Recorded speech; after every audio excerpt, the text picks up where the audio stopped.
Halo,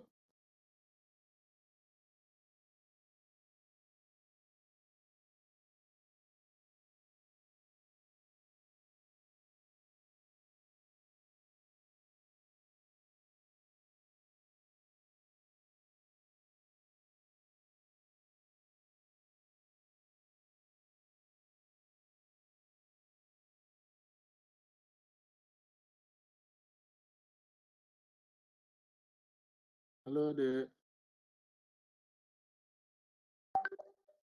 Selamat malam, Pak.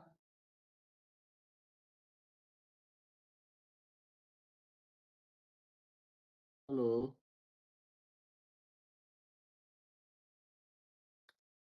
Iya, Pak. Ya, suaranya jelas deh. Suara saya jelas nggak? Jelas-jelas, Pak. Jelas, Pak. Jelas ya. Oke.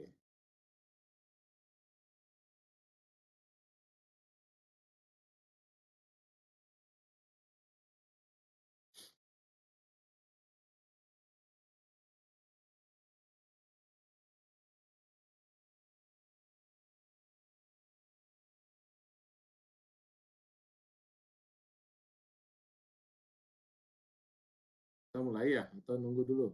Belum banyak nih ya.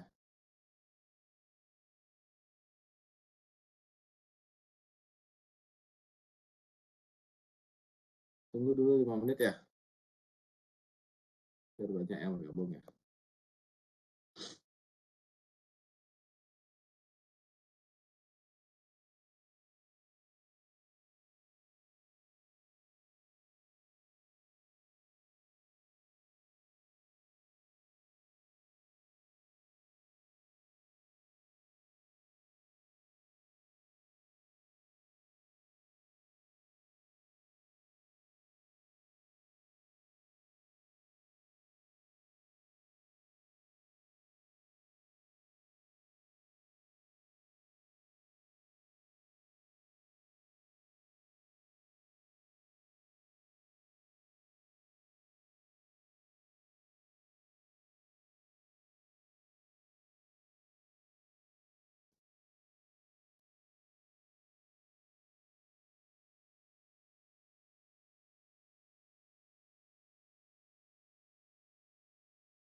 Delapan belas ini. Tunggu dulu lagi 5 menit aja. Kita mulai di 7.10 ya.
Ya, halo. Halo. Halo. Iya, Pak. Ya, kita mulai deh ya. Jadi kemarin jadi adik-adik sudah belajar mengenai merencanakan suatu struktur perkerasan fleksibel jalan aspal ya, dengan metode yang paling dasar ya, dengan metode analisa komponen ya. Jadi menganalisis komponen dari variabel-variabel yang diperhatikan dalam perencanaan perkerasan jalan. Nah, kalau kita lihat metode yang kemarin, dari sisi klasifikasi kendaraan dan konfigurasi beban sumbu, ya, kan ini dia kemarin. Jadi kita memperhitungkan ada 7 jenis kendaraan dalam perencanaan tersebut. Jadi mulai dari kendaraan ringan sampai dengan truk dan geng, kan gitu. Nah, teknologi kendaraan kan terus meningkat ya, meningkat terutama dalam hal kemampuan kendaraan untuk mengangkut beban maksimum. Jadi, nah ini sudah berubah nanti konfigurasi rodanya. Jadi kalau masih begini konfigurasi rodanya, tetapi bebannya semakin maksimum, ya, artinya bebannya rodanya tidak bertambah, sehingga satu roda itu akan menahan atau mendistribusikan beban yang lebih besar, kan itu. Jadi misalnya begini, contohnya ini kalau 23 ton, kalau didistribusikan ke 4 roda kendaraan, ya, dengan konfigurasi atau distribusi sesuai dengan kendaraan ini. Kemudian kalau kita tambah bebannya menjadi 30 ton, tapi dia masih konfigurasinya seperti ini. Nah, tentu ini akan mendistribusikan beban yang lebih maksimum. Nah, ini yang membahayakan bagi perkerasan jalan. Ya, oleh sebab itu ini berkembang, ya, perkembangan klasifikasi kendaraan dan konfigurasi beban sumbu. Ya, jadi akan berkembang seperti ini. Misalnya, nah ini masih kendaraan ringan. Ini ada bus, ini ada truk light, truk ringan, ada truk heavy truk ya, truk berat, dan seterusnya. Jadi konfigurasi rodanya ini berubah sehubungan dengan berat kendaraan yang meningkat. Ya, kalau di awal ini kendaraan ringan masih kan, masih ini ada berat kosong. Kalau berat kosong 1,5 ton, berat maksimumnya adalah 0,5 ton. Ini berapa penumpang nih kurang lebih? 500 kilo kurang lebih. Ya, rata-rata berat orang berapa deh? 70 ya? Atau berapa? 70, Pak. 100 kilo. 70. Ya, jadi kurang lebih berapa orang ya? Ada 7 orang ya, 7 seat kan gitu.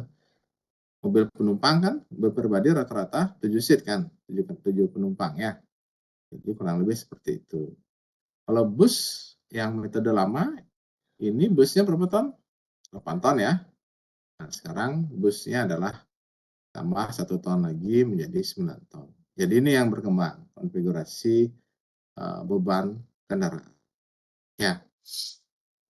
Kemudian kalau berdasarkan MST, muatan sumbu terberat, ya, ada yang seperti ini juga. Jadi konfigurasi 1.1 ini maksudnya 1 ya. Kalau kita lihat dari tanpa atas ini sumbu tunggal roda tunggal, sumbu tunggal roda ganda. Ini konfigurasinya bisa beda-beda ini. Ya. Ada yang sampai dengan 12 ton, ada yang sampai dengan 10 ton. Nah, tergantung nanti kelas jalan mana yang diperbolehkan. Jadi kalau dia 12 ton, dia bisa masuk sampai dengan kelas jalan dengan konstruksi kelas jalan 2. Kemudian yang 10 ton ini kelas jalan 3 dan seterusnya. Jadi konfigurasinya bertambah. Yang adik-adik lihat mencolok adalah di sini. Yang 67. Ya, yang 67 kita ada triple sekarang.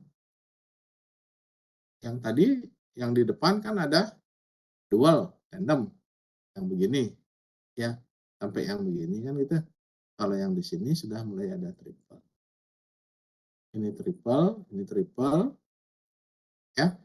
Nah, ini muatan sumbu kendaraan secara keseluruhan adalah ini dia, maksimal ini ya. Yang ini, ya, yang ini.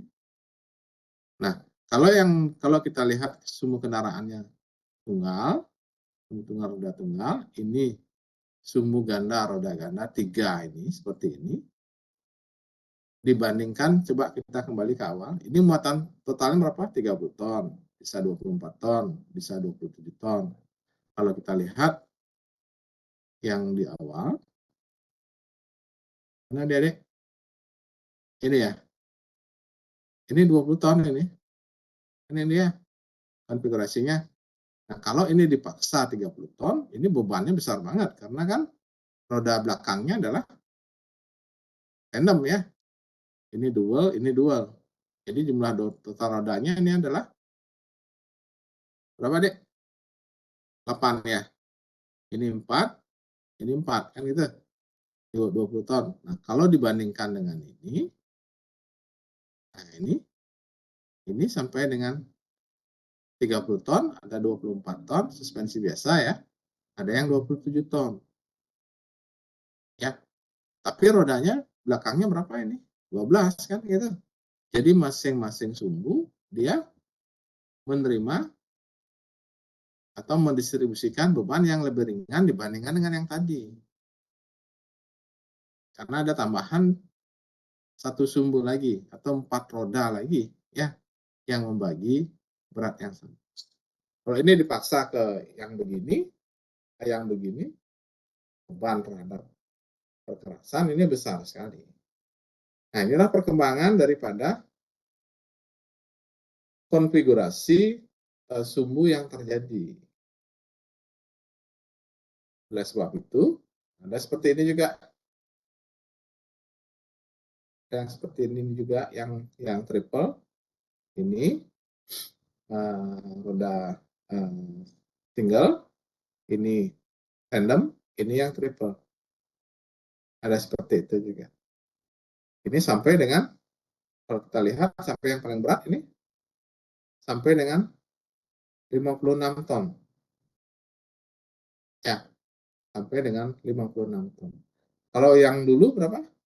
Cuma 40 ton ya. Kalau yang ini, maksimal di sini 34 ton. Nah, inilah perkembangan yang terjadi ya terhadap teknologi kendaraan. Oleh sebab itu, kalau kita menggunakan metode yang lama, ya ini tidak memfasilitasi perkembangan dari konfigurasi sumbu kendaraan. Nah, bukannya tidak bisa digunakan yang dulu, bisa. Jadi kalau kita merencanakan jalan di kelas 3 atau jalan kecamatan, ya, atau jalan kabupaten, mungkinkah ada yang seperti ini?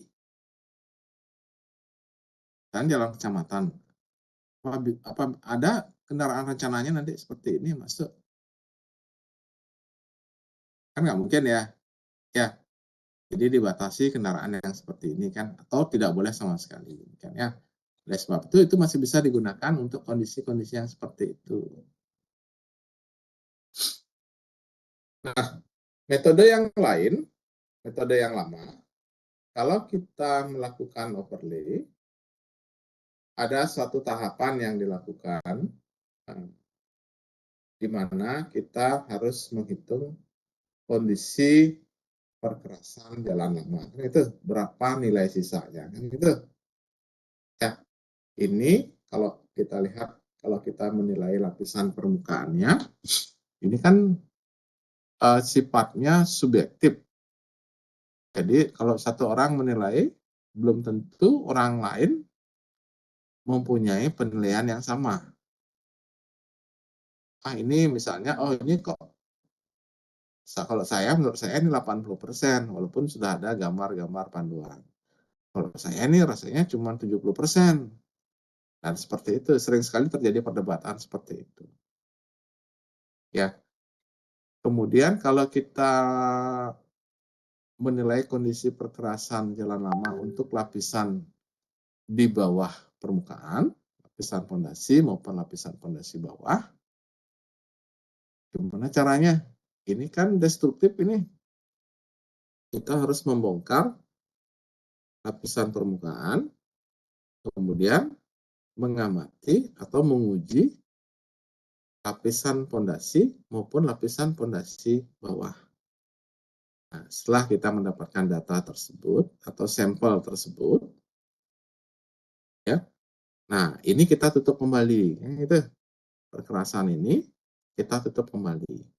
Nah, zaman dulu kan sering sekali adik-adik lihat kalau di jalan itu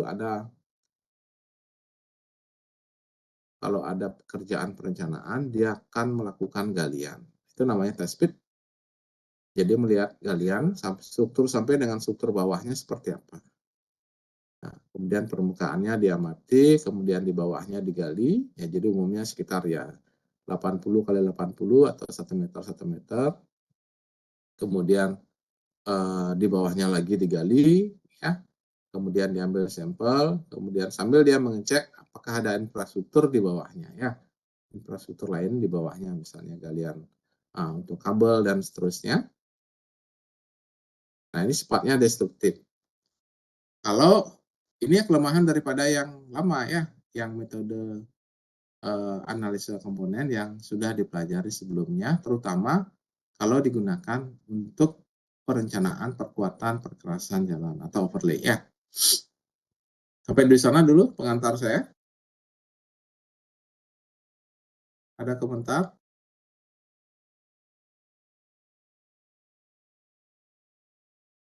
Belum ada, Pak. Oke, lanjut.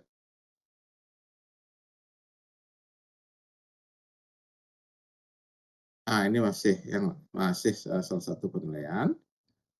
Kemudian, kita akan belajar ini sekarang. Perencanaan tebal lapisan tambahan dengan metode lendutan.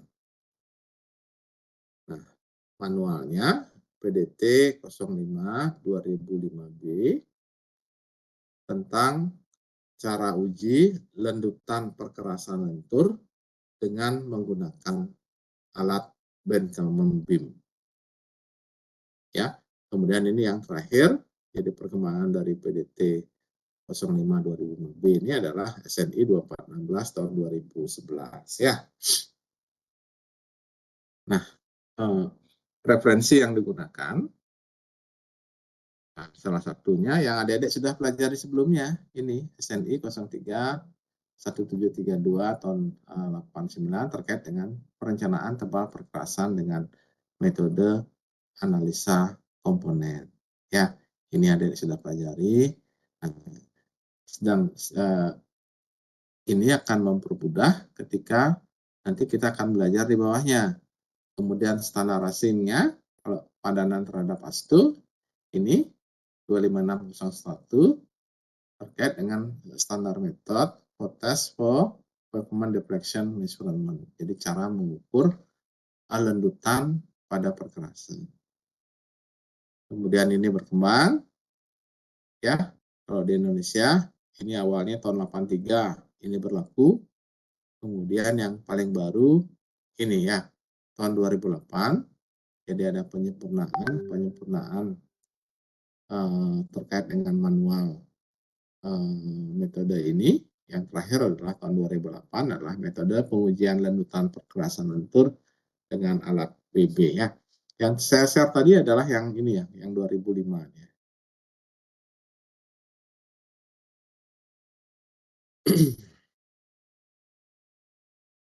Nah, di sini penjelasannya, kinerja struktur perkerasan lentur dapat ditentukan dengan pemeriksaan destruktif. Destruktifnya artinya dia tidak merusak perkerasan lama.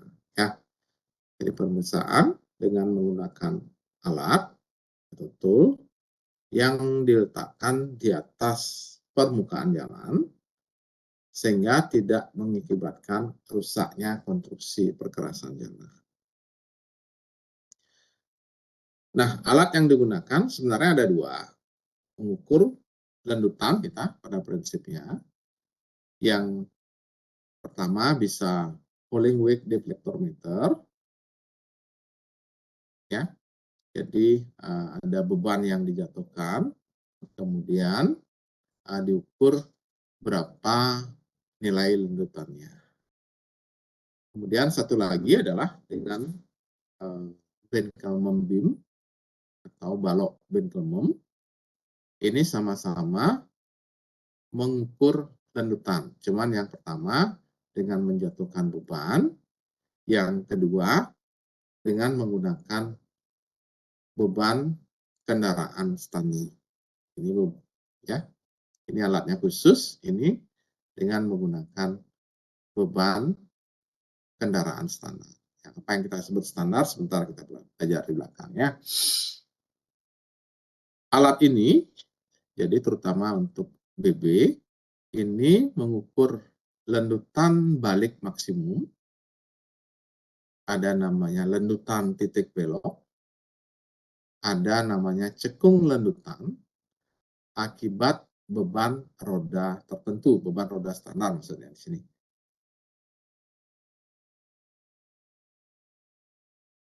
Kemudian data lendutan balik ini, data lendutan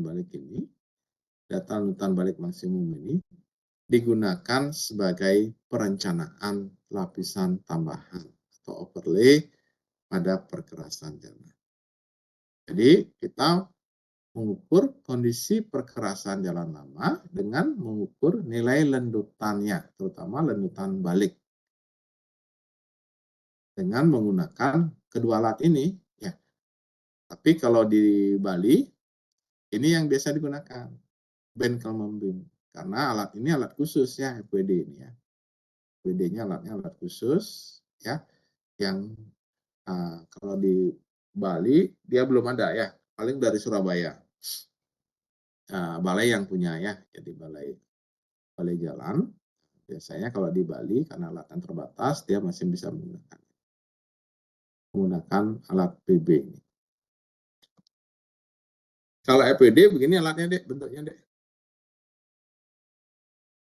Kalau FWD begini alatnya bentuknya. Nah di sini ada ini beban tertentu yang dijatuhkan dengan ketinggian tertentu ke permukaan perkerasan jalan ya, boom gitu ya. Ini diukur ada softwarenya di dalam mobil ini ikut ya, diukur berapa lendutan yang terjadi.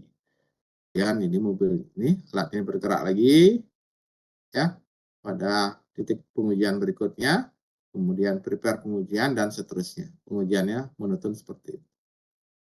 Nah, ini balai-balai tertentu saja yang punya ya. Kalau Jawa Timur ada ya, kalau di Bali ini belum ada ya.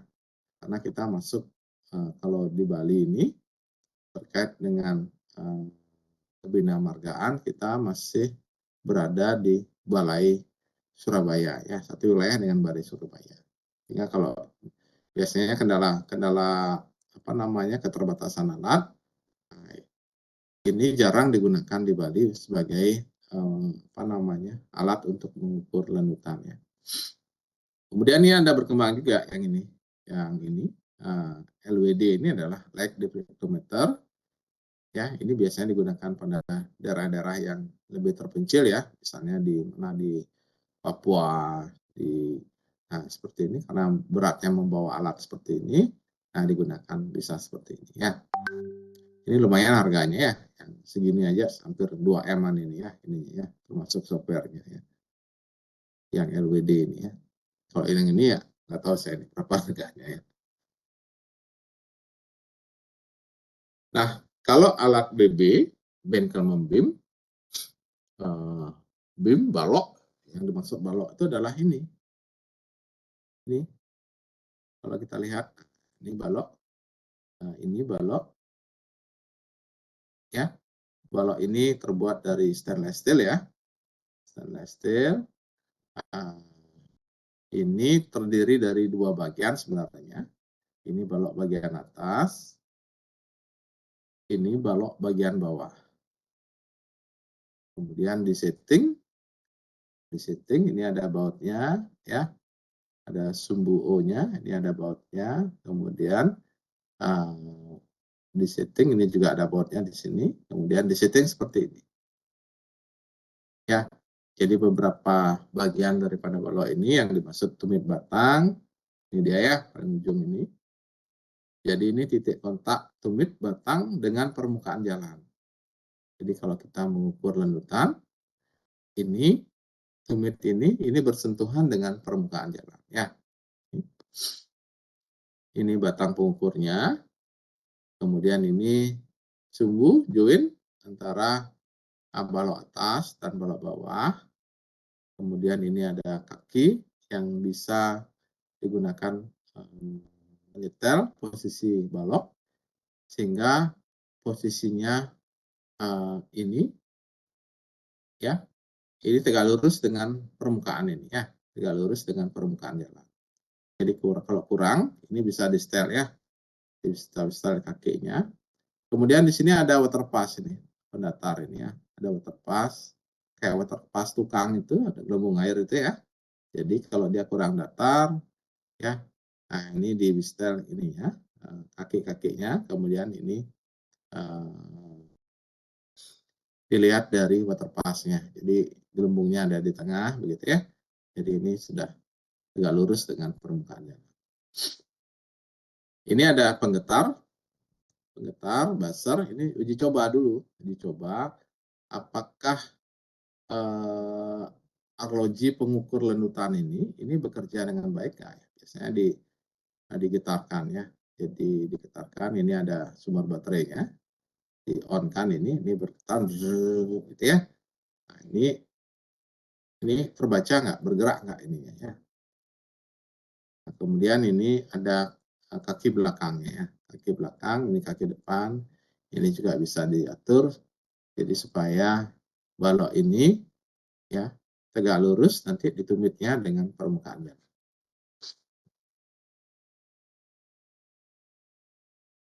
Ini salah satu gambar yang di pojok atas terkait dengan pengujian lendutan di lapangan. Ya, biasanya di sini STA 13 plus 600 berapa, kemudian nanti setiap 100 meter dia bergerak, nanti ada titik-titik pengujiannya jaraknya berapa ya. Kalau dia lebar nanti dia bisa pakai dua balok ya, ada dua balok yang digunakan karena di sini kita menggunakan beban roda kendaraan standar. Jadi yang dimaksud dengan rodanya adalah roda belakangnya nanti. Ini ada di posisi roda belakang. Pernah lihat dek ini dek? Orang menguji ini di jalan? Belum, Pak. Belum ya? Kalau yang FWD pernah nggak? Kalau di Jawa sering ini? Yang begini. FWD. Sama dia ini mengukur lendutan, cuman metodenya saja berbeda. Kalau ini dia menggunakan beban yang dijatuhkan, kalau ini dia menggunakan beban real, beban yang bergerak dari kendaraan standar.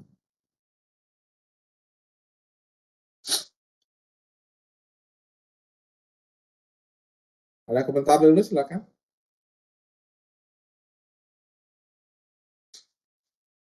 Nah, karena adik-adik sudah belajar terkait dengan metode analisa komponen, sebentar deh, saya ambil ini dulu. Pun ya, sebentar.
Halo?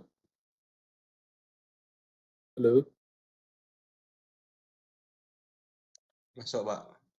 Masuk ya? Oke. Ini beberapa istilah dalam metode ini.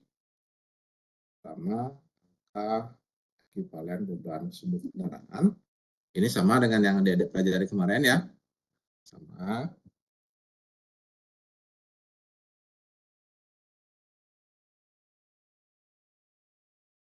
Ini angka yang menyatakan perbandingan tingkat kerusakan yang ditimbulkan oleh suatu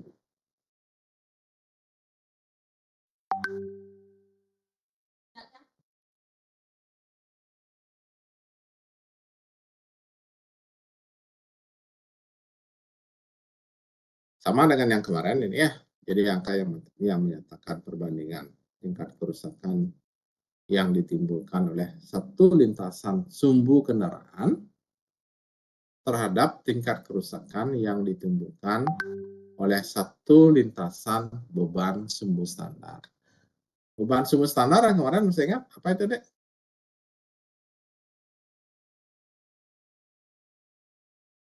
Halo? Beban sumbu standar. Sumbu standarnya Dek apa kemarin? Ketika belajar metode analisa komponen.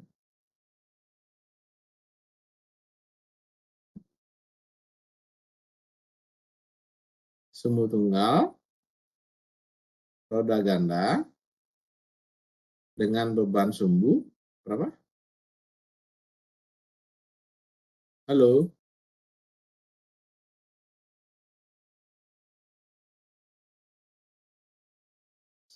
Sumbu tunggal, roda ganda dengan beban sumbu 8,16 ton. Ya, sama dengan yang kemarin ini ya.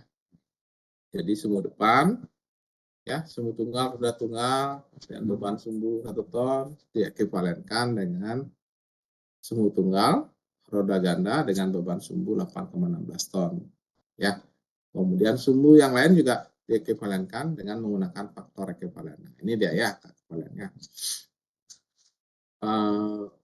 Benkelman beam atau balok Benkelman ini alat yang digunakan untuk mengukur lendutan balik dan lendutan langsung perkerasan yang menggambarkan kekuatan struktur perkerasan jalan. Jadi struktur perkerasan jalan itu dinilai dari nilai lendutan baliknya maupun lendutan langsungnya.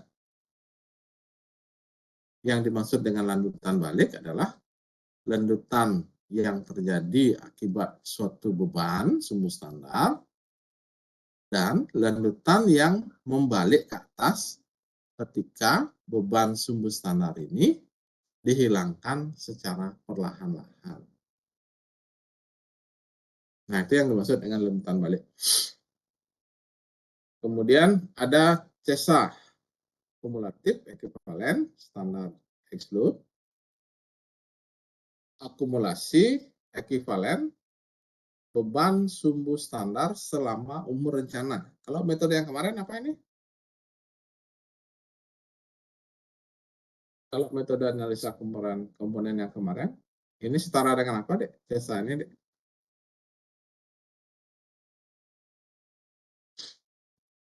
Halo?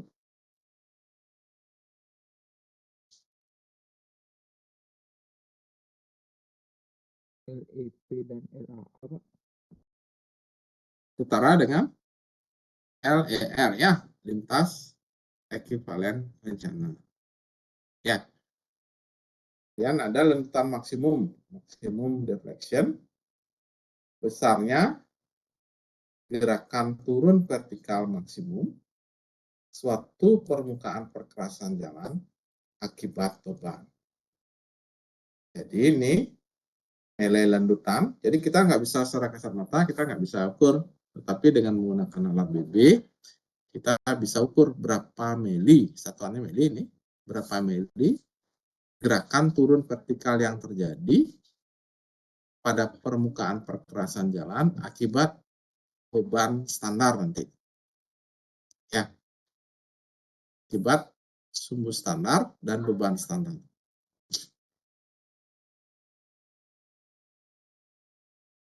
Nah, kemudian ada istilah lendutan balik atau rebound deflection. Ini yang saya bilang tadi, besar lendutan balik vertikal suatu permukaan jalan akibat beban dipindahkan. Jadi yang lendutan balik ke atasnya, bukan ke bawahnya. Jadi ketika beban itu dipindahkan secara perlahan, yang tadinya merupakan lendutan maksimum, ya, nah akan bergerak ke atas, kembali ke atas, ya. Nah, ini yang kita sebut sebagai lendutan baliknya atau rebound deflection-nya.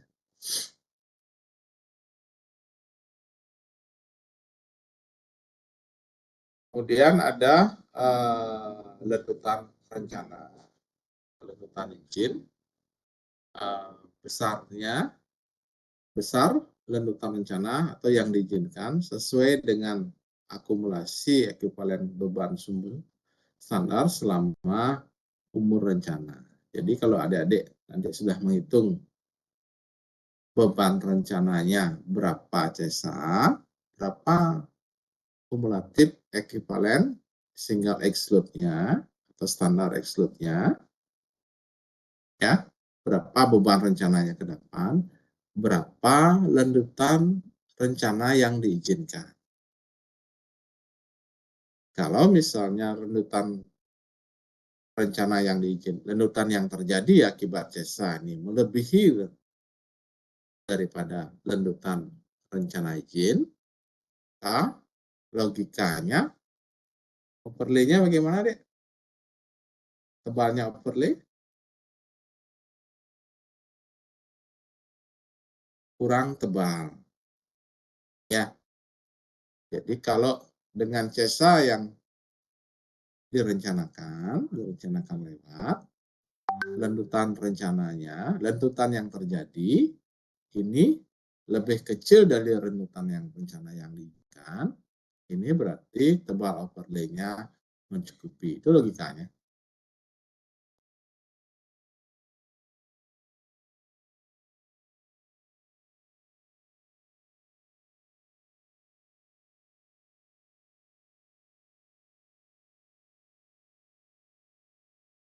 Halo, silakan komentar dulu.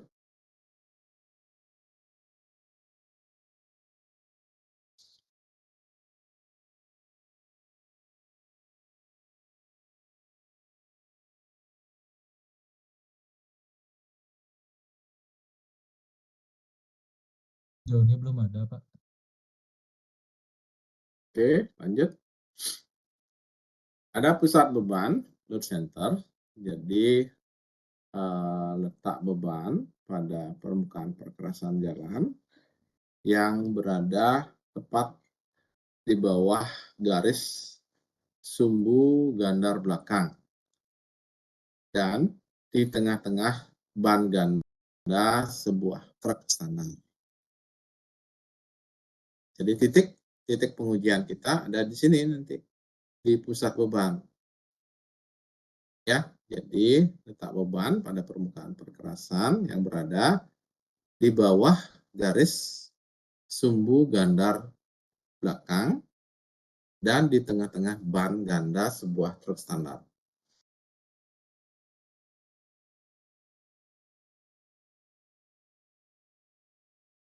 Nah, ini mungkin bisa sambil jalan aja ya, daripada teorinya saya baca. Ini yang penting satu, ya. Lendutan balik maksimum. Ya, lendutan balik maksimum karena adik-adik akan merencanakan overlay berdasarkan ini, variabel ini. Lendutan balik maksimum rebound deflection. Jadi besarnya lendutan balik pada kedudukan titik kontak batang bengkel membrane setelah bebannya berpindah sejauh 6 meter. Jadi yang saya bilang tadi,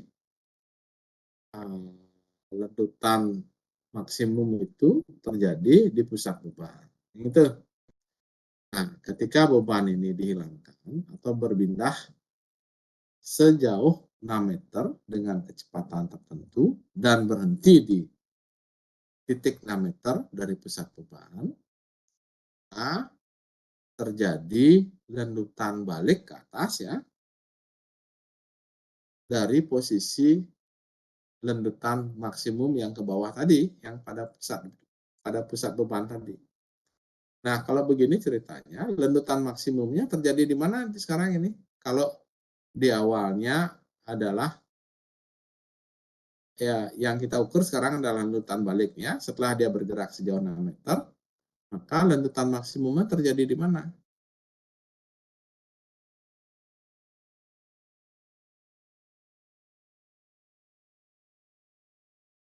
Halo?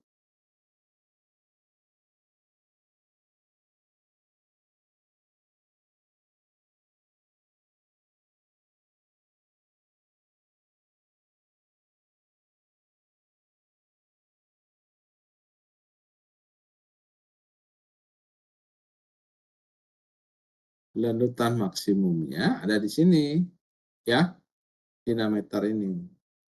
Yang tadi 6 meter sebelumnya, ya. Nah, itu adalah lendutan sisanya, ya. Lendutan di sini adalah lendutan sisa ditambah dengan lendutan balik maksimumnya.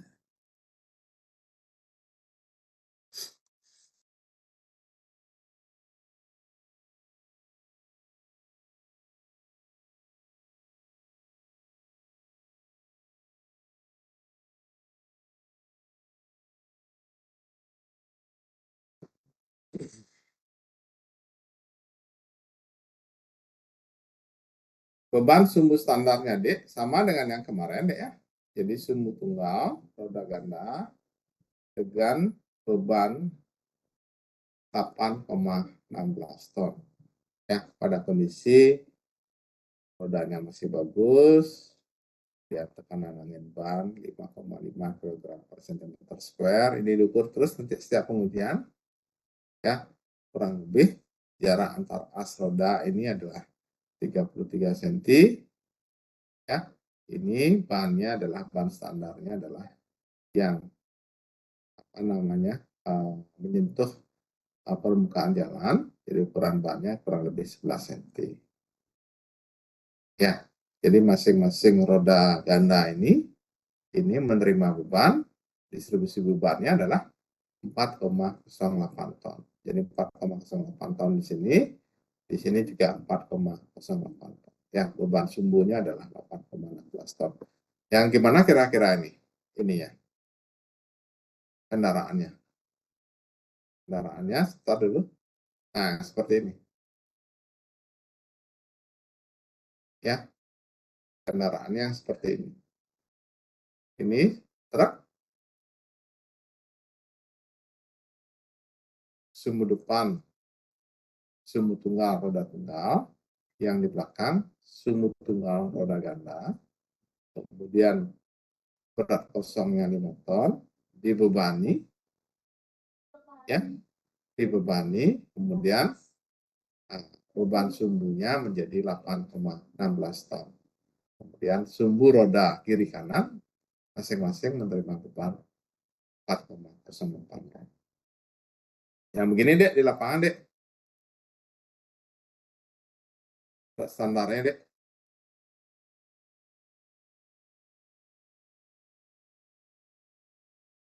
Nah, ini diberi muatan, entah muatan statis kalau dia punya memang ya, atau bisa menggunakan material ya, misalnya menggunakan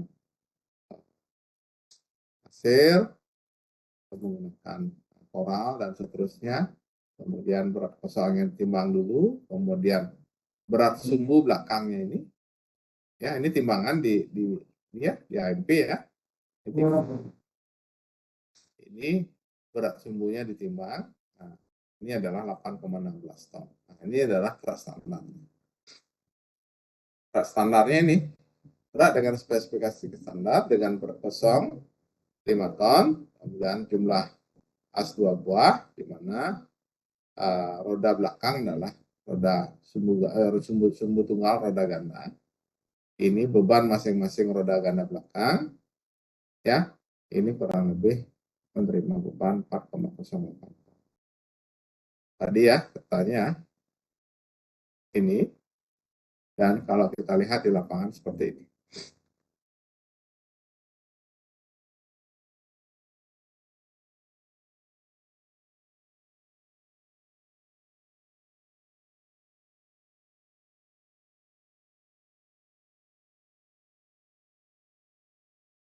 Nah, ini mungkin kita bahas ya, sudah tadi ya. Sudah tadi. Kemudian yang lain, alat timbang muatan praktis yang dapat dibawa kemana-mana. Jadi portable weight grade. Jadi kapasitas 10 ton dengan ketinggian 0,001 ton. Ini alat timbang praktis ya, yang mudah dibawa kemana-mana. Karena kalau kita menggunakan material, ini kadang-kadang bergeser ya. Kadang-kadang bergeser ininya, sehingga berat beban sumbunya menjadi berubah ya. Kadang dia agak ke depan, kadang dia agak ke belakang. Tapi kalau dia begini, statis, kemudian dilas ini ya, ini kan biasa, ini kan baknya baja ini ya, ini alat berat tertentu, dan ini dilas ke sini ya, dikaitkan dengan besi baja, kemudian dilas ke bak truk ya, sehingga tidak bergerak ya, tidak usah menggunakan alat timbang praktis ya. Kalau dia material, ini kadang-kadang pergeseran material menyebabkan berat sumbu belakangnya berubah ya. Ini kemudian tekanan angin juga perlu dicek setiap saat ya. Jadi tekanan angin batnya adalah 5,5 kg per cm square. Kalau tekanan anginnya berubah ya, kekempesan bahannya atau terlalu ini padat, akan memberikan tekanan yang tidak standar. Sebab itu perlu standarkan tekanan anginnya ya, menjadi 5,5 kg per cm square ya. Jadi alat tambahannya seperti itu. Ini adalah BB yang tadi yang sudah kita bahas ya. Di depan ini tumit baloknya ini akan menyentuh permukaan jalan ya. Ini kalau ini yang sudah tersetting ya. Kalau belum tersetting ini terurai ya. Jadi 2 balok ya seperti itu. Jadi kalau yang nggak pernah lihat, mau lihat ini, dia bisa nonton YouTube-nya ya, pengujian Bengkel Moonbeam. Jadi alat ini di laboratorium jalan juga ada ya. Di laboratorium jalan ada, tapi truknya nggak ada ya. Truknya biasanya sewa ya. Alat ini relatif murah ya, cuman ya mungkin sekitar 20-30 jutaan. Ini relatif murah, jadi hampir sebagian besar konsultan perencana itu punya yang begini. Jadi bisa dilakukan kalau dia punya suatu teknisi yang handal, yang sudah sering melakukan pengujian begini, ini dengan mudah ini ya, survei BB ini dengan mudah dilakukan.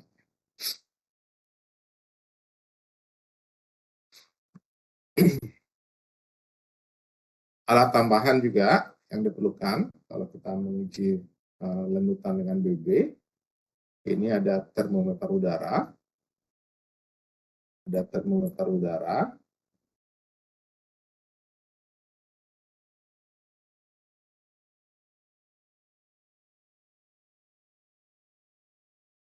halo,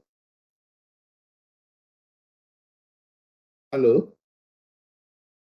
Iya, Pak.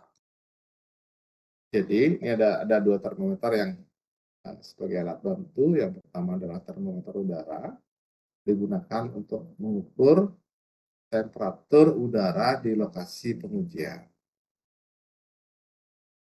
Kemudian satu lagi adalah termometer perkerasan, ya, yang begini.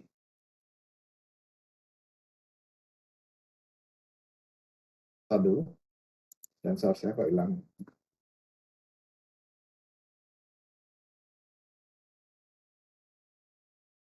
Kursor saya kok nggak ketemu.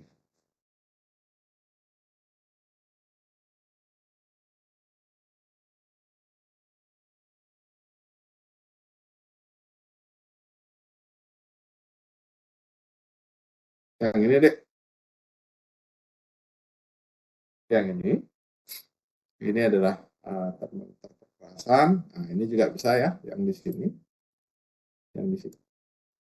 Ntar saya inikan dulu ya, ini kok kursornya berubah jadi ini ya. Nah, ini digunakan untuk mengukur temperatur perkerasan.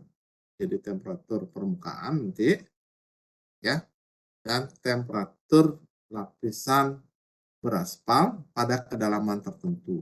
Ini digunakan untuk mengecek saja. Nanti untuk titik-titik yang lain nanti ada modelnya, ada persamaannya, ya, ada persamaannya. Sehingga yang destruktif satu saja, hanya dengan mengebor dengan alat bor apa namanya baut itu, ya kan sekarang banyak alat bor yang di lapangan yang dipakai listrik itu ya, yang ada baterai itu ya.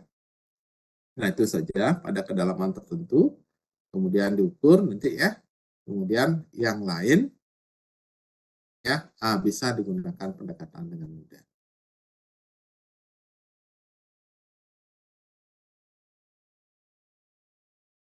Ini ntar dulu, gimana caranya berubah ini.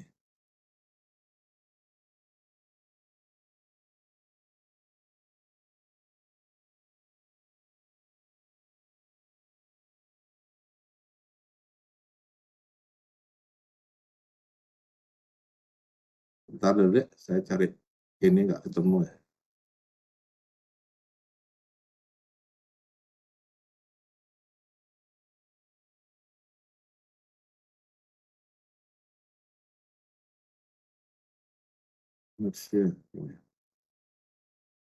Oke, ya.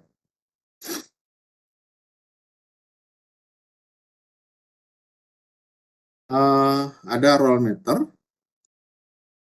Roll meter ini digunakan untuk mengukur titik-titik pengujian di lapangan. Kemudian ada formulir lapangan, ya, dan handboard, jadi papan yang biasa digunakan ujian-ujian itu ya. Kemudian ada minyak arloji pengukur atau alkohol murni untuk membersihkan batang arloji pengukur. Nah ini kadang-kadang macet ya, ini ya, ini arloji pengukurnya. Ini karena mungkin tidak digunakan lama digunakan, ini sensitif sekali. Jadi ketika buzzer ini digerakkan atau dengan tangan saja diketok ya, nah ini tidak bergerak ya, tidak bergerak. Oleh sebab itu ini perlu dibersihkan dengan alkohol murni maupun minyak arloji ya, sehingga sensitif ya, sedikit pergeseran ini apa namanya dialnya bergerak ya. Kemudian yang tadi ya masih di sini alat-alat penggali sederhana. Jadi ini sudah tidak berlaku lagi. Kita pakai alat bor biasa biasanya. Kan ada yang alat bor yang ada baterainya sekarang itu ya. Itu biasanya digunakan di lapangan untuk membor daripada permukaan jalan pada kedalaman tertentu. Karena kita akan mengukur temperatur pada permukaan, temperatur pada tengah-tengah dari lapisan beraspal saja, dan temperatur dari lapisan bagian bawah dari aspal. Misalnya kalau ketebalan aspalnya misalnya 10 cm begitu ya, maka yang perlu diukur adalah temperatur atasnya, kan tinggal diletakkan termometernya di permukaan, nah dibaca temperaturnya. Temperatur tengahnya kan adalah temperatur pada kedalaman 5 cm dari permukaan kan itu. Nah, ini yang dibor ya, dibor, kemudian masukkan termometer ya, temu berapa temperaturnya. Kemudian yang paling bawah adalah yang di kedalaman 10 cm, dilanjutkan pengeborannya, kemudian diukur berapa temperaturnya. Ya. Yang alat pelindung lain ya payung, alat pelindung lainnya terhadap sinar matahari. Ya.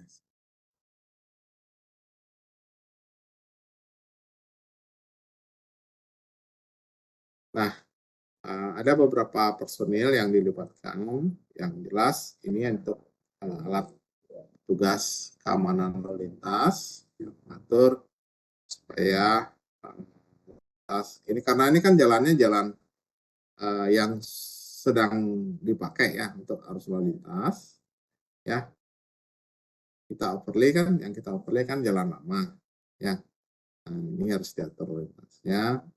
Kemudian satu orang pengemudi truk ya, truk standar tadi, 2 orang operator ABB ya, kemudian 1 pencatat temperatur udara maupun temperatur lapisan plasma. Jadi kurang lebih 5 orang yang terlibat dalam kalau kita melakukan pengujian dengan BB ini.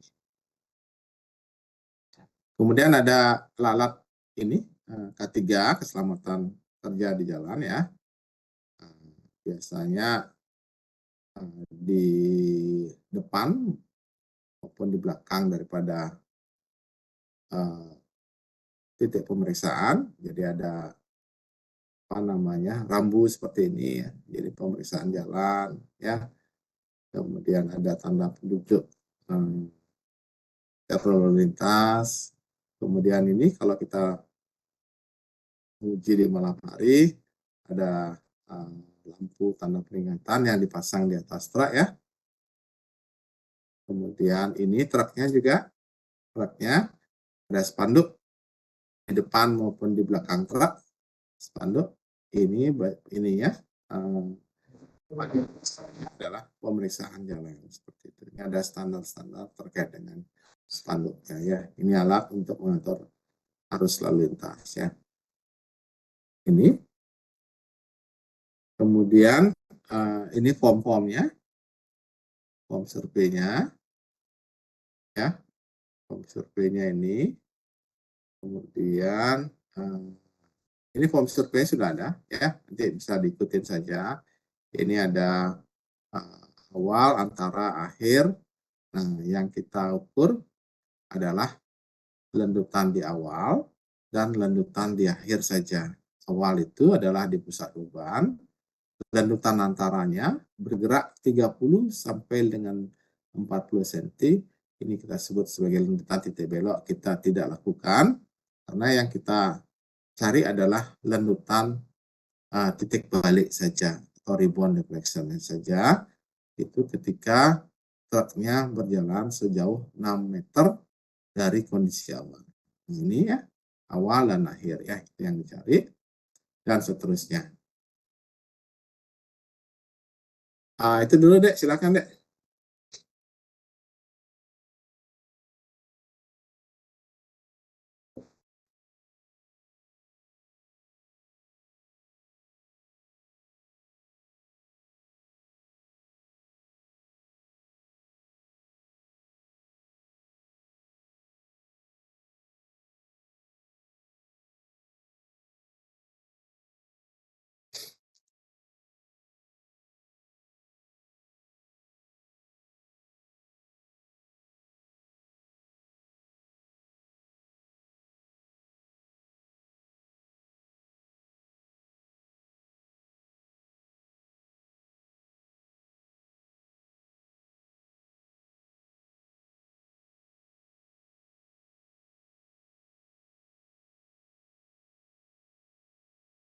Halo.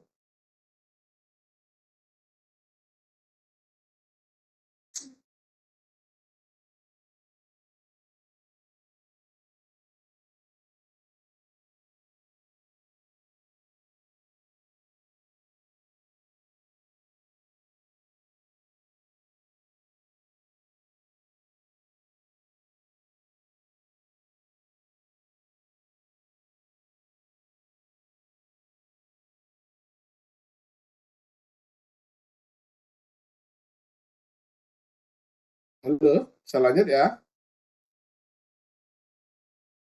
Bisa, Pak. Ya, kalau dari kelas sebelah kita jauh lebih maju ya, kenapa? Nggak tahu saya.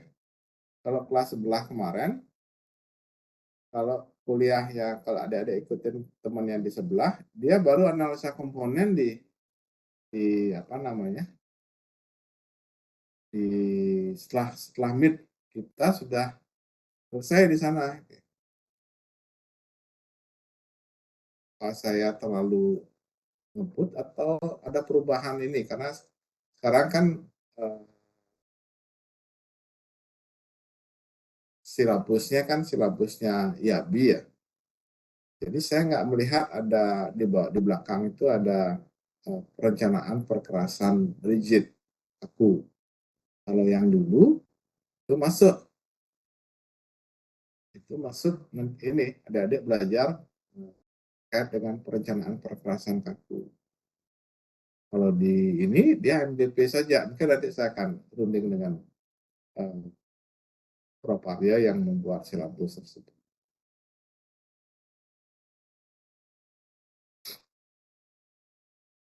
Kita lanjut deh ya.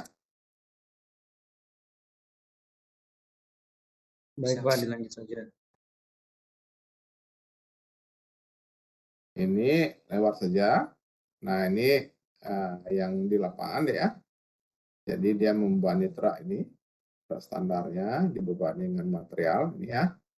Dibebani dengan material, kemudian diukur berat sumbu belakangnya ya. Kemudian kalau tidak standar digeser-geser bebannya ya, digeser-geser diratakan gitu ya. Sehingga ini beratnya berat standar. Ya, nah ini kalau posisi di AMP seperti ini ya, ini timbangannya ya. Ini timbangannya, ini truknya masuk timbangan, kemudian diisi dengan beban ya. Kemudian dilihat di monitor ya, lihat di monitor. Kemudian ini seperti ini ya. Kemudian kalau sudah siap ini berangkat ke lapangan ya. Nanti di lapangan dicek lagi ya. Kalau terjadi pergeseran, kemudian ada portable weight brake tadi yang digunakan untuk menimbang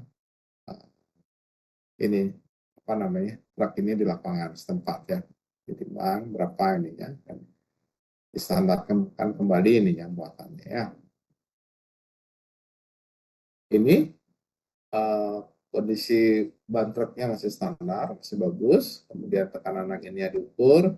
Kemudian ini balok ban filmnya ini deh.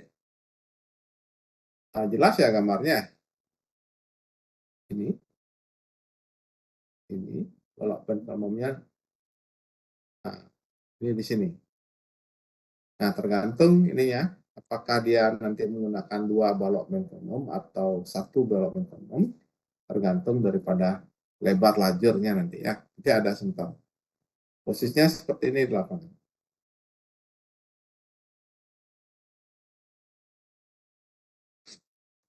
Nah, ini sebelum digunakan di lapangan, disetting dulu. Disetting, ya. Kemudian, ini yang saya maksud tadi ya, dialnya ya. Dialnya ini bersentuhan dengan badan balok ini. Nah, ini dites dengan ini. Nah, digetarkan dengan tangan saja, diketok dengan tangan saja. Ini bergerak. Nah, jadi kalau nggak bergerak, ini disetting lagi, apa namanya, dibersihkan ininya, jarum alur-ujinya dengan alkohol murni atau dengan minyak alkohol diketok sehingga ini sensitif sekali. Sedikit aja begini, ini sudah goyang ya. Dia dayanya sudah goyang. Oke. Nah, ini ada pegangan begini, karena kita akan mengujinya ya setiap 100 meter.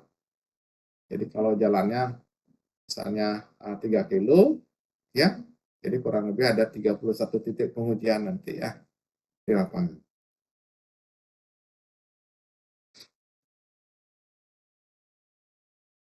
Ini, kemudian, nah titik pengujian ditentukan sebagai berikut. Untuk jalan tanpa median, dengan tipe jalan 1 lajur, 2 lajur, 3 lajur, 4 lajur, dan 6 lajur, maka titik pengujiannya sebentar kita lihat tabelnya. Untuk jalan dengan median, ya yang divided ya, maksudnya ya, median yang lebih tinggi, ya 2 kali 1 lajur atau 2 kali 2 lajur, 2 kali, maka jalan tersebut masing-masing dianggap jalan satu arah. Ya, jadi ada 2 pengujian nanti ya. Pengujian pada lajur yang arah sebagai contoh, ini jalannya adalah timur barat, jadi arah yang ke timur, diuji berapa lanjutan itu beda perencanaannya nanti. Kemudian jalan yang lajurnya arahnya lalu lintasnya menuju ke barat itu diuji terpisah ininya nilai lanjutannya. Jadi ada dua perencanaan di sini ya, karena jalannya adalah tipenya lajur yang dipertinggi. Kalau ini satu perencanaan yang A untuk jalan tanpa median yang dipertinggi ini ya, yang undivided ya. Ini titik pengujiannya kita atur nanti. Ini jalannya perencanaannya adalah satu perencanaan. Nah ini dia deh. Ya, ini dia. Jadi tergantung daripada lajurnya.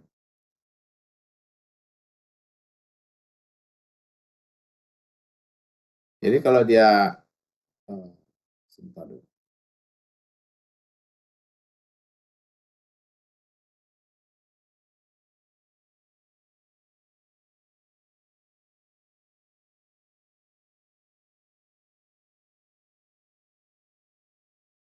Ini screen saya dihalangin sama ini ya.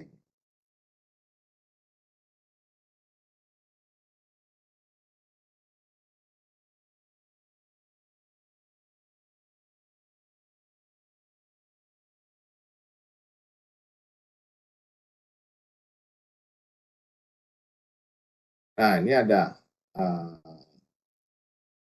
A, ada B, ada A, ya. Kalau dia jalannya satu lajur, ya, ini X ini adalah posisi daripada titik pengujiannya D, ya, posisi alatnya, ya.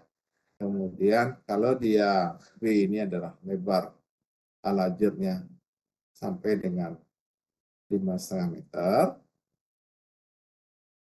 ya, sampai 5,5 meter. A ini menggunakan satu alat BB. Jarak pengujiannya setiap 100 meter. Siksak.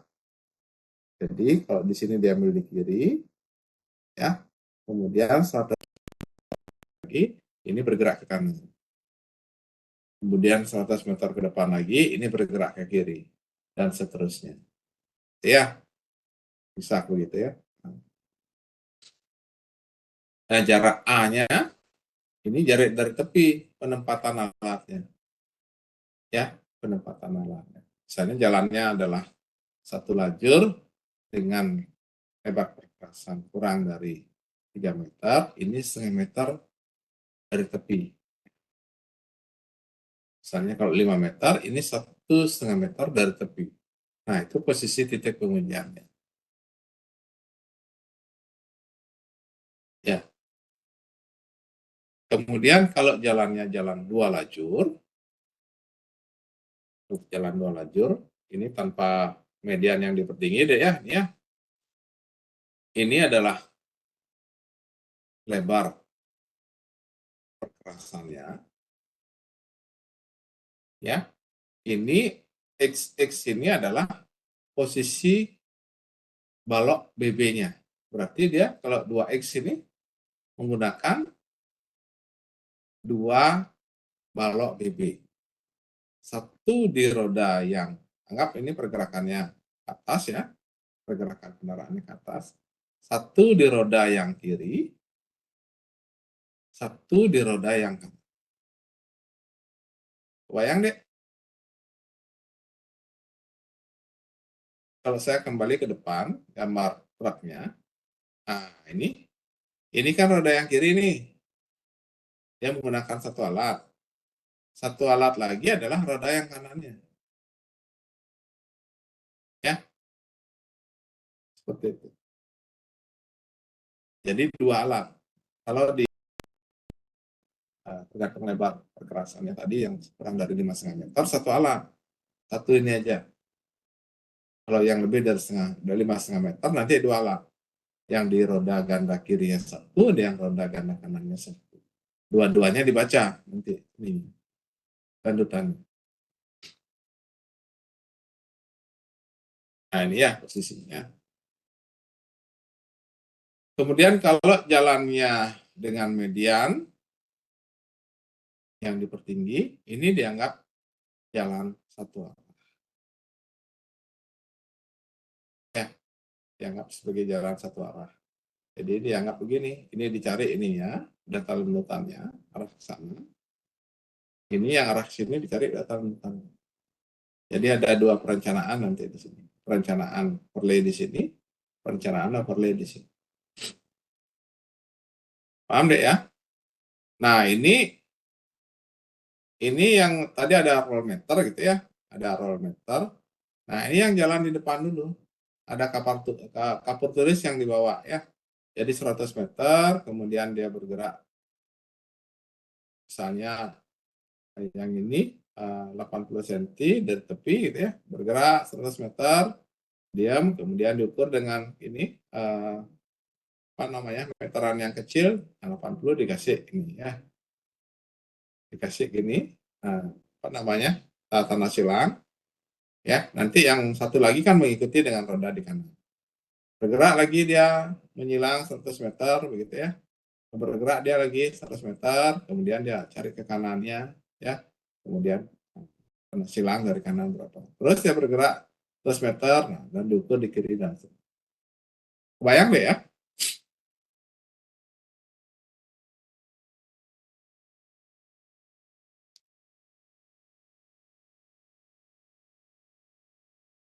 Halo?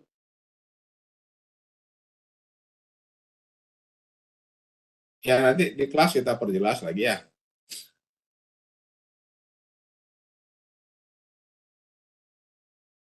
Nah, ini salah satu juga ya. Salah satu terkait dengan ini. Jadi ada penelitian jalan, ya, kalau dia dari ini standar kita gunakan untuk penelitian. Kalau enggak ya standar yang kemarin ya. Ini memang tidak resmi kemarin fotonya ya, bukan pengujian untuk khusus untuk untuk proyek. Tetapi ini TA kakak kelasnya Dek dulu ya. TA kakak kelasnya dulu terkait dengan analisa dengan BB ya. Ini di lapangan standarnya. Ya, kemudian ini mungkin cara mengukur di lapangan sudah kita bicarakan tadi ya secara lisan, titik. Jadi tentukan titik pada permukaan jalan yang akan diuji dan diberi tanda ya tanda silang, tanda plus dengan kapur tulisnya. Dan selipkan tumit batang BB yang sudah kita setting ya, yang kita sudah uji coba, diselipkan di tengah-tengah ban ganda. Kemudian arloji mengukur, distabilkan, kemudian atur jarum arloji pada angka 0, tetap pembacaan sebagai pembacaan awal. Kalau pembacaan awal ini adalah pembacaan ya lanjutan maksimumnya. Kemudian ini jalankan truk perlahan-lahan maju ke depan dengan kecepatan maksimum 5 km per jam sejauh 6 meter. Sejauh 6 meter berhenti. Kemudian jarum BB-nya pada alat BB akan bergerak ya, masih tidak stabil ya, goyang-goyang begitu seperti itu. Jadi kurang lebih 3 menit atau nggak usah pakai waktu, biarkan saja sampai dia jarumnya stabil ya, tidak bergerak lagi. Catat sebagai pembacaan akhir. Kalau kita lihat formulir yang tadi,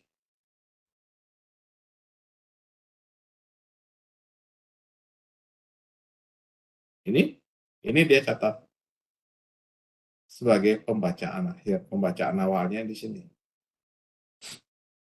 Nah, pembacaan awal ini sering berapa lanjutan maksimumnya, kan gitu. Kemudian setelah dia bergerak 6 meter, berapa lanjutan akhirnya. Ini akumulasi kebaca di dial, ya. Misalnya lanjutan awalnya, misalnya 30. Kemudian bebannya bergerak 6 meter, kemudian lanjutan akhirnya, ini pertama dia, ya, pembacaan dialnya Nah, oleh sebab itu, untuk memudahkan perhitungan, kita tidak memerlukan angka di pembacaan awal. Kita memerlukan adalah nilai lanjutan baliknya ketika truk itu, beban standar itu bergerak sejauh 6 meter. Sehingga ketika pembacaan awal, langsung aja di reset di nol. Itu biasanya di lapangan. Kalau adik-adik nak mengenolkan, juga nggak apa-apa. Nah, tapi adik-adik akan mengurangi di sini untuk mencari lanjutan baliknya. Misalnya yang tadi lanjutan awalnya 50, kemudian setelah bergerak dia ini 6 meter menjadi 70 sebagai contoh, adik kurangi itu, ya, lanjutan baliknya menjadi, ya misalnya yang tadi lanjutan awalnya 50 menjadi 70, lanjutan baliknya adalah 20. Jadi kalau ini di reset, di nolkan, kita hanya membaca nilai lanjutan balik saja.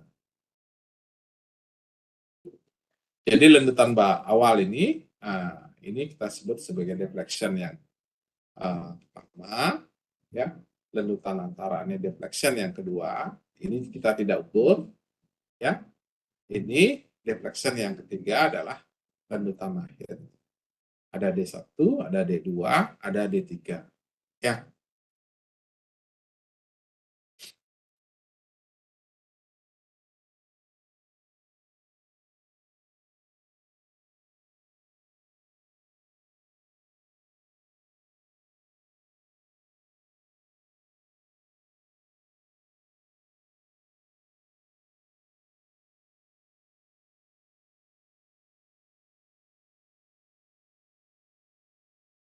Nah, ini deh di lapangan deh. Ini kan diselipkan tumitnya nih, ya, di antara roda belakang ini dia. Nah, pada posisi ini adalah data lanjutan yang pertama, D1. Di reset aja di dialnya, kembalikan dia ke 0 karena kita tidak memerlukan data itu. Nah, ini dia bergerak, ya, ini bergerak sejauh 6 meter, pelan, berhenti truknya, ya. Nah, dibaca lagi dialnya berapa. Nah, ini yang dicatat, ya, gambar yang terakhir ini. Nah, seperti itu.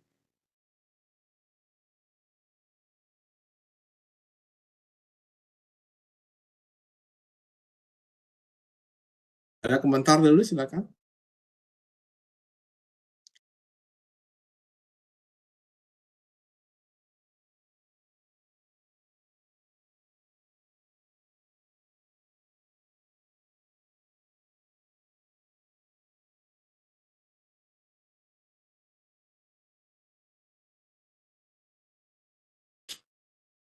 Halo.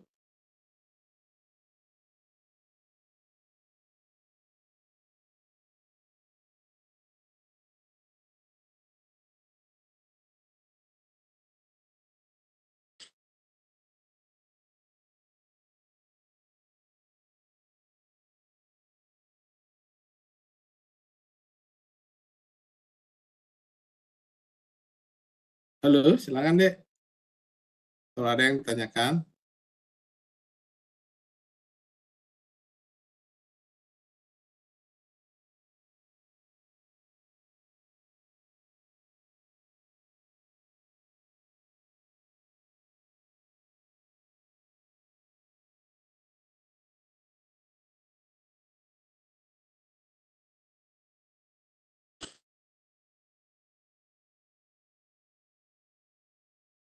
Halo.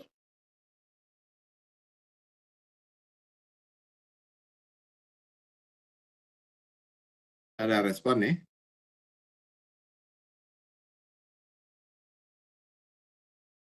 Halo.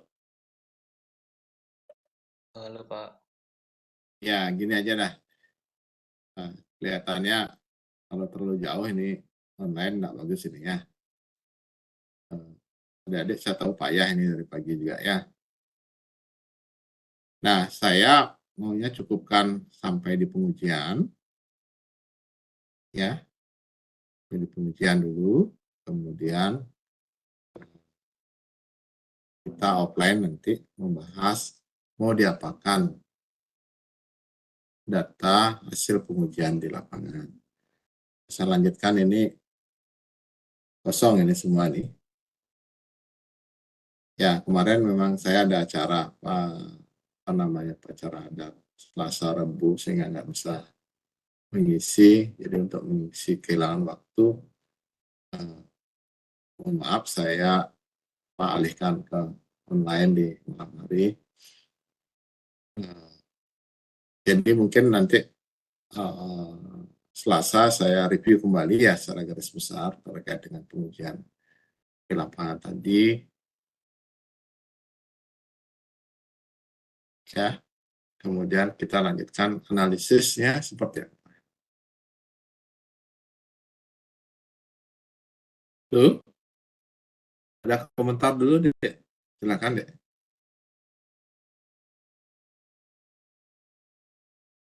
Pulang kampus jam berapa, Dek? Tadi, Dek? Jam 5:30, Pak. Jam 6 ya. Saya tak payah nih. Udah Ya, jenuh lumayan, dari Pak. pagi ya. Hah?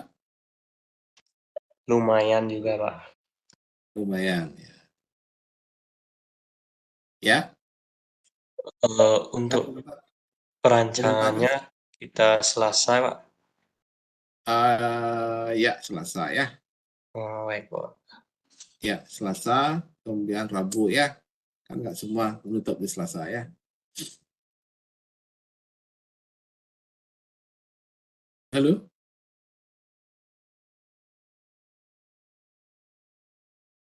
Laptopnya aja nyala nih. Ininya kemana nih, nggak tahu saya nih. Baik, kalau nggak ada respon, saya tutup dulu ya. Ini ya. Oh iya, Pak. Oke. Ya, jadi terima kasih hadirannya. Ya, di waktunya singkat, cuma 1,5 jam sesuai dengan SKS yang ada. Saya tahu adik jenuh ini ya, adik payah ini ya. Jadi kalau saya lanjutkan juga bisa lewat ini ya. Jadi pengujian yang di lapangan kita ulang sedikit nanti di hari Selasa ya. Saya tutup. Kalau nggak ada? Ada?